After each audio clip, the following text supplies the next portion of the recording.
closing, I'd like to introduce Bill Hughes. Thank you, Mr. Chairman. And I just wanted to have a brief conversation with you guys as my fellow supervisors. And I had also invited Supervisor Cross, so if there was any questions that needed to be asked. But obviously, everybody is familiar with what has happened nationwide with the 2 cop shootings, one in New Orleans and the one in Minnesota, but also the incident that happened in Dallas. And I can tell you, all the way around the board, everybody's saddened, and there's nobody that I know in my community that I've talked to that found that incident in Dallas to be acceptable. Everybody is condoning that action. You know, violence doesn't beget violence. But what that did is these kinds of actions that continue to happen in our community is sparking conversations. And you hear them talking at the national level. And quite frankly, the conversations they have at the national level aren't really going to do much for us here at the local level. And we know that, right? What has to happen is we have to start talking at the local levels. We have to start talking at our town meetings, at our city meetings, and here at our county meetings. Because if we can't talk and socialize and get along with our neighbors, what happens in other states don't matter, right? And so the race relationships within our community, and I can only really speak to this community because this is where I live, this is where I grew up. In our community, I don't believe the incidents that are happening with the cops and some of the things, I don't believe that every time we come out and we say, well, that's racist. I don't see it that way, and I know a lot of people who I associate with don't see it that way. They may see it as racial actions, but what I see is a lot of nepotism. And that leads to, you know, maybe us hiring people who don't look like us, who don't look like me, because whoever's doing the hiring, you usually hire people or you bring people in close to you who you're familiar with. But when we start talking about a societal issue, I look at it as, take for example, urban renewal came in and basically went into neighborhoods and they placed poor people in one community, in one section. A prime example was the city of Hudson. And we gave them nice housing and we gave them wraparound services, but all we did is enabled them. We gave them a fish, essentially, but we didn't teach them how to fish. And then so when they came back later and says, hey, I'm being left behind, everybody, you know, I talked to look around and was like, well, what have you been doing all this time? Why didn't you get off your butts? So people in that community now started to learn how to fish on their own. And so when we start talking about programs like affirmative action, and we have a whole outcry on this side saying, oh, we don't need affirmative action, it's giving them an unfair advantage to us. And then you have us on this side saying, well, we need affirmative action. The reason why we need things like affirmative action is not because we want to have an unfair advantage. We want to be part of the game. We want to be on the same playing field. We want to be considered. Because up until that time, we weren't even considered. And why? Because, yes, some of us may not have had the qualifications, but that's because we weren't given the same opportunities. And that's what we're looking for. I don't think there's many black people who can stand up today and say that they're looking for a handout. We just want to be able to play the game on an equal playing field. And the nepotism that I saw that was going on in this county, and I will have to commend to the current chairman and to our previous chairman, has went a long way to at least getting rid of that here in this county, where we're hiring people based on qualifications, not based on the party they're in and the color of their skin. So I do commend you too for that. But it's alive and well. We know that that's alive and well. And so when the nepotism happens and we're bringing in people who look like us, generally that person isn't black, right? And me, when I walk the streets, I get a lot of respect. I don't know if it's because people know I come from a large family, or because they know me in socializing, or because of my title. But I can tell you, there are people who are walking around this community who are just as respectful as I am, who work just as hard as I do, who don't get the same respect. They get the stares when they walk in the stores. They get harassed by the police, which I have been myself. So, you know, we need to have a deep conversation at this level, at the county level, at the city level, at the town level, about hiring practices, about job opportunities, about how the police is policing our communities. You know, there's something to be said for when you say that black men are stopped 3 times more than their counterpart in the white community for the same crimes. You see more black people going to jail for, let's say, for example, marijuana.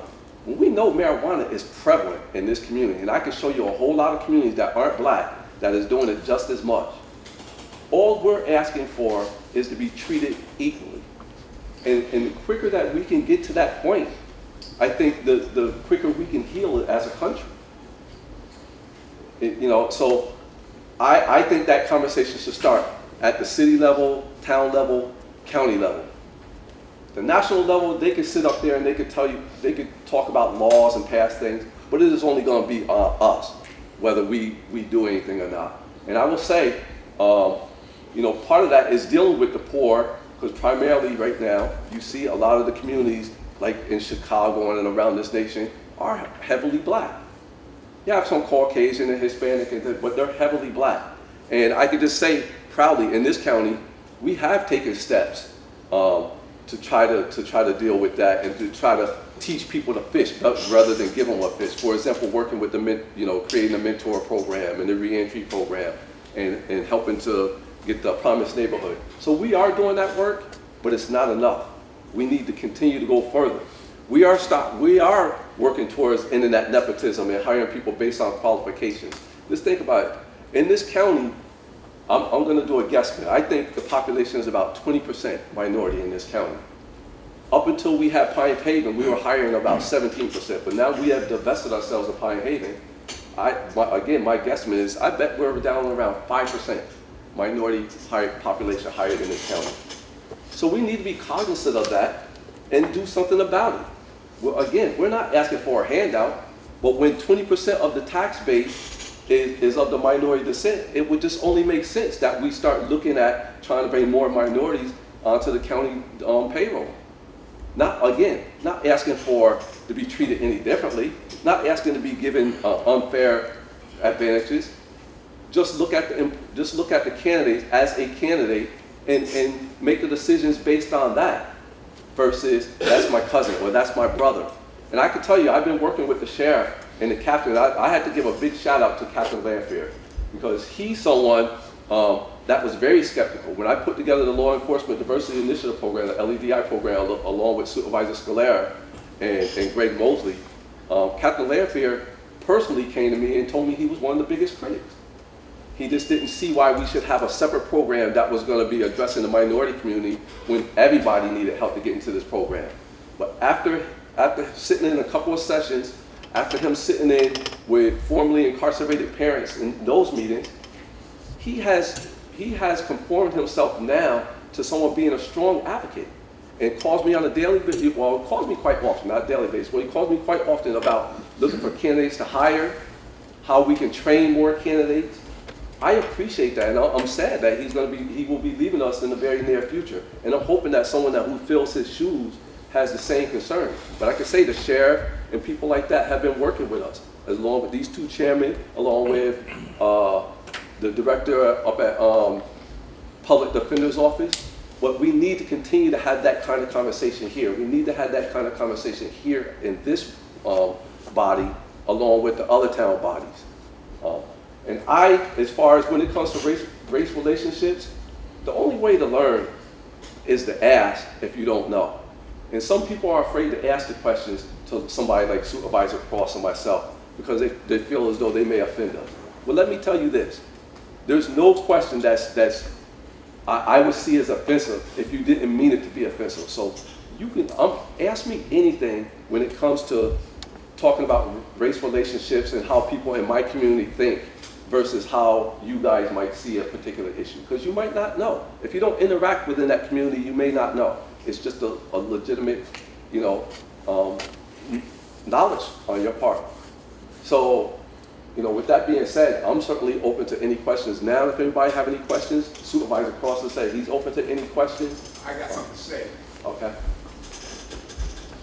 First of all, I'd like to say hello, how's everybody?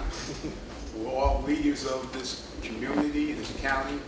I would like to say Racism is alive and it's doing well and it's living in Columbia County. I want you to take that when you go out the door. The question is, what are we going to do about it? What are we going to do about it? We need to be talking on a regular basis. We need to be working collectively and individually. We need to be asking ourselves questions about what's going on in this town. Because what happened in Dallas, what happened in those other two cities could happen here. We're talking about out of sight, out of mind. Billy talked a little bit about jobs, nepotism and all. That's true. That's true. We have to do something. But it doesn't come by marking it here. It comes by hitting it here. Hitting it here. Because that's where it is. That's where it is. God made us together. He brought us together. And we have a job right now. We have a job. This is a, what do you call it? I don't understand what it is. But whatever it is, it's hard to push. Okay? It's hard to get out of the way so my brothers and sisters can get through. We need some help. We need to help each other. We need to have talks. We need to have talks of not just about race, but about ourselves as individuals. Because we're all one race, and that's the human race. Okay? God bless you. Thank you all for indulging me. Thank you, Bill. Thank you. So Supervisor Scalera, please. Oh, I'm Rick. sorry. Go ahead, Supervisor Scalera. Just to go back a little bit, this conversation was alive and well on the county level and the city level several years back when Chairman Simons and the city, myself as mayor, created a minority task force. I was on it. And we dealt with law enforcement issues. We dealt with health issues. We dealt with things like education. We had a lot of subcommittees. And the committees were very diverse. And they met and they created, programs and they tackled every issue there was. The problem is that while the conversation and while the committees were together, it wasn't sustainable. There were new people come into office, and obviously they didn't feel it was important. We can talk about it today, but it has to be an annual conversation or a monthly conversation, whenever you have it. Well, I mean, it has to be continuous. You can't just talk about it today and then put it to bed and expect it to stay there, or for whatever reason. It goes until something, unfortunate happens, and then we just bring up the conversation again. I'm glad you brought that up, Supervisor Slayer, because I was on that committee. I came in towards the tail end of that, and one of the things that I said is, for us to, within the black community, they were used to having things given to them. Now, I don't know who fault that is. That was the way the government set things up, and Supervisor Cross can attest to this. When you moved downtown, you were given all these services, given housing and all these types of things, and people got used to that. And then when people taught themselves how to be innovative and how to do things, sometimes it was on the criminal end and sometimes it wasn't, but it was to make a living. But today, the culture is changing within the black community, and the culture is changing within our whole community. And you see where now I see where we're putting policies, working with all of you, we are putting things in place that are teaching our young kids from the cradle to college. That's what we're trying to instill in our kids now. We're teaching them programs look cradle to college. We're not saying cradle to graduate high school. We're not saying you could drop out of high school and get a job. We know that's not possible. We also know that our kids not only need to be competitive in this community, but it's a global economy. They have to be competitive. So we're not selling any kind of dreams. Like I said, we just want to be part of the game. We want to factor in the equation. We don't want to get overlooked because of our skin. I give you an example. My wife has more degrees than probably most people in this room, if not everyone in this room. And when she goes to interview, she always meets with, oh, you have an accent, or oh, it's always something pertaining to other than her qualifications. And this is the type of thing that we face all the time, and then people will say, oh, well, maybe you weren't this or maybe you weren't that. No, it was because we were different. And if people don't take time to understand us, understand our community, then that's when you get the pushback. This world is starting to get too small for us to live close together and not talk with each other. That's right. So, Supervisor Wright. I have just a question, Bill. as, at the town level, you're asking us for support. I'm asking you for communication. We're all at our town levels going through getting emails together, getting websites together, trying to get the word out to our town members. I have a town 20 minutes from Hudson. I have no idea beyond like Taste of Hudson, Winter Walk, the basic things, Chili Fest, which is not getting me and my residents exposed to your community. Is there a way for you to give me more communication that I can bring to my town on both projects in need, volunteers, but also social interaction? Because we don't have any communication there of what's going on, where the needs are, where the social possibilities are, where the interaction can take place. So Supervisor Wright, we have a couple of agencies. One, the city website is starting to become pretty robust. But we have other agencies like SPK and Kite's Nest. I'm gonna contact with them and ask them about that, whether they can start getting some of this stuff out to outside Hudson borders to some of you other towns, so you Into our know that websites. some of the events that are taking place within our community, so that we can start interacting and we can start understanding each other as a neighbor. So I will do that as soon as I leave here. Thank you. Anything else? Anybody else? I'd just like to say, you know, I have several friends in law enforcement agencies, and they have a very difficult job. I certainly would not want their job at this point. I think it's very difficult with the 1% of the bad population of the police officers that you know is pushed off onto all of them, and the lack of respect that all of our police officers are getting right now. I mean, I think that's part of the problem that's stemming some of these issues. I know when I get pulled over, it's a yes sir, no sir, but you know they're being treated like dirt. I mean, that's not helping anything. And you know, I feel very bad for our police officers and our police agencies. And I would just ask everybody to please try to respect the law enforcement a little bit more and see if we can't to work through this. So to that, Supervisor. And I'm not Stacks, talking about color. There's nothing. No, I'm talking about I, everybody. because if you remember when I opened this conversation, I don't believe it's a police problem at all, to be honest. I believe it's a systematic problem that's to our whole community. And I'll give you an example. Whether it's police, as a black man, and I'm only, again, using myself as an example. As a black man in this community, I feel comfortable. But when I leave outside this community, I see all the things that other black men see happening to them. For example, when you go to get in the elevator and there's a couple of people who don't look like you, the first thing, especially if they're women, the first thing I see them do is they grip their bag a little tighter, right? Not police officers, but their reaction to me being on that elevator with them is psychological, to where they have an inherent fear of me. Maybe because I'm black, I don't know what it is. But then I also see that when we go into high-end, and I'm not, and Supervisor Cross can correct me if I'm wrong, but if we go into high-end stores like a Macy's or something like that, we're followed as soon as we walk in the door. So it is not just in the police department. It is an inherent fear within this community of black men. So when we can address that as a people, then you will see that that fear will then trickle. We will be able to remove that fear from the police department and how we look at each other as humans in all sections of life. But I will, speaking more to the police department, just listen to some of the statistics. We're paying police officers in parts of this country $30,000 a year. Some will have to get second jobs. Look, that is absolutely ridiculous.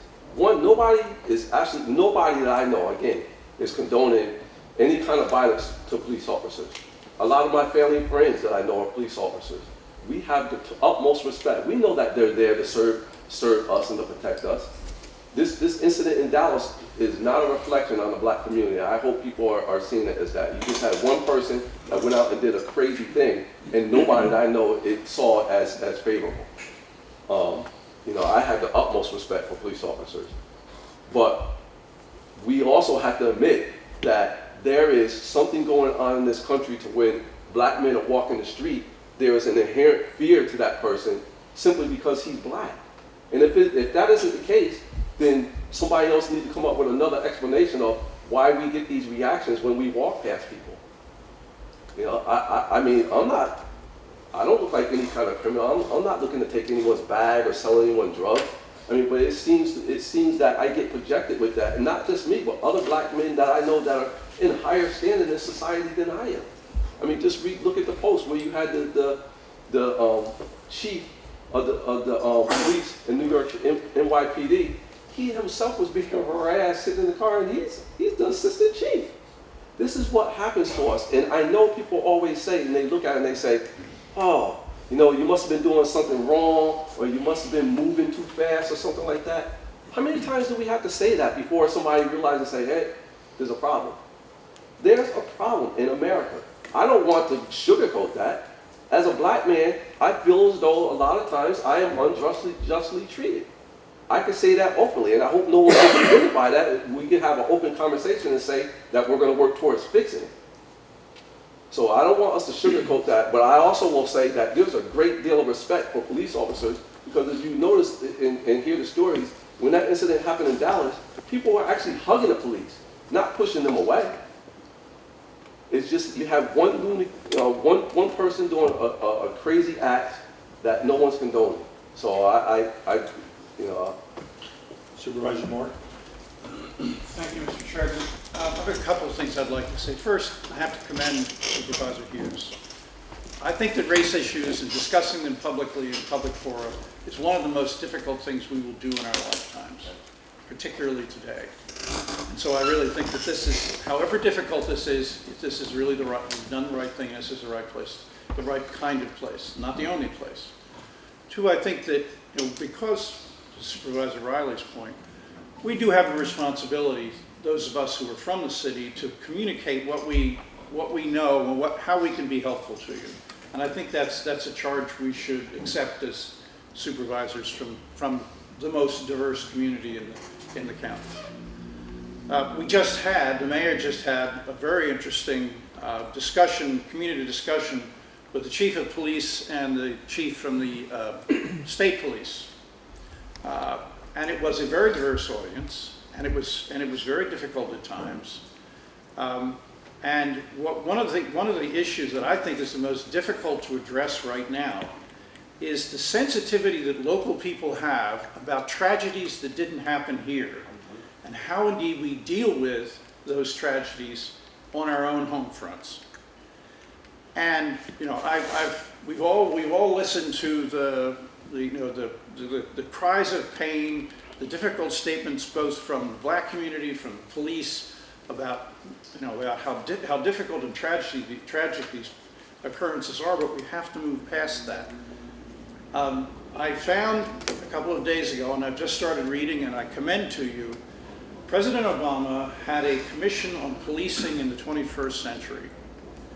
It's an extraordinarily intuitive and thoughtful discussion about how policing should be done. And I think that what we have here now is an opportunity, you know, to sort of, how do we channel all this, you know, the angst and the unhappiness? Well, here's a place to do it. We look at a report like this and we say, how can these principles be applied to us?